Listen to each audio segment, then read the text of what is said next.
What about you? What were your top tips for how to land your dream UX job? I think when it's if you go to say Glassdoor and look at say the UX questions, try and because the format is usually you give a presentation. Like in most job these days, most job interview UX interviews or product design, you give a presentation and then you go through a series of questions depending on the side of the company. Like different interviews will focus on different aspects. But if you're able to answer some of those questions in the presentation, like how did you do that? You know, who did you collaborate with? How did you discover that information?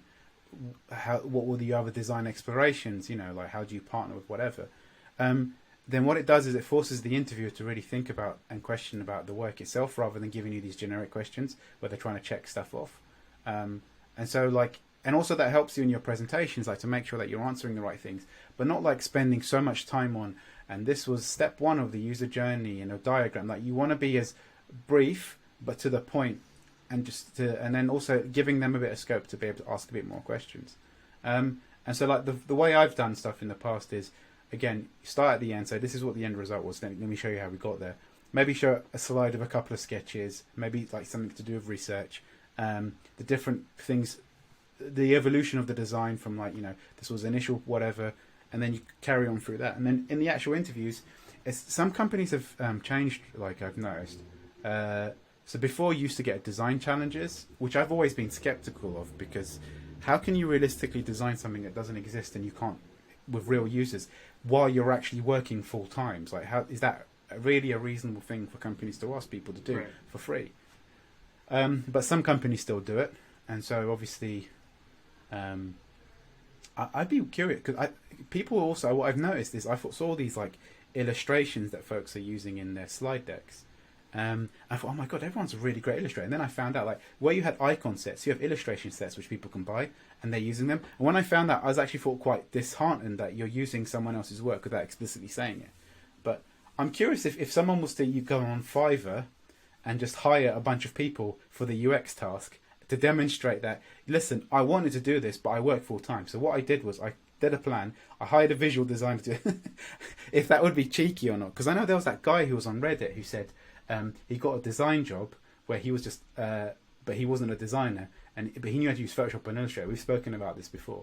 And then he went on Fiverr and he'd hired people to just do the stuff for him. And he'd spend all day on Facebook and YouTube. And then he'll get like rough mocks and people say, oh, what do you think of this? And then he would change stuff. But then, you know, there was a bit of controversy about that. So that, I mean, yeah. But then I think practice with other folks as well. Maybe phoning up companies and say, hey, look, you might not have jobs, but would it be interesting? Can I show you my portfolio? And then get into the habit of showing your work and talking about it. Yeah, I think there's always there's a ton of design challenges you can do to kind of hone in your skills as well. So I think that would be, one recommendation. Find a mentor as well. Yeah, that's another really good tip. The other one would be when you get asked the question, it's okay to ask qualifying follow-up questions, and also to make assumptions. I think this is how I'm interpreting the question. I actually think that shows being a good designer, because you're really making sure that you're answering the right problem you're answering the right questions.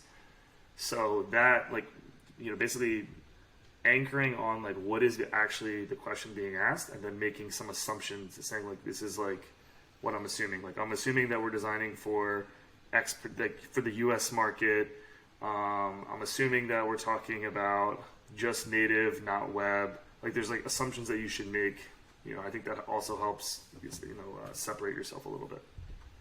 Yeah, no, I've been asked questions in interviews before where they're asking 3 questions at once, and it's hard to do that. And they've got a limit, then they have to move on. Otherwise, it looks bad on you if you just keep talking about the same thing for a considerable amount of time. Thank you for listening to today's episode of Design Huddle. The opinions expressed are solely our own and do not express the views or opinions of our employer.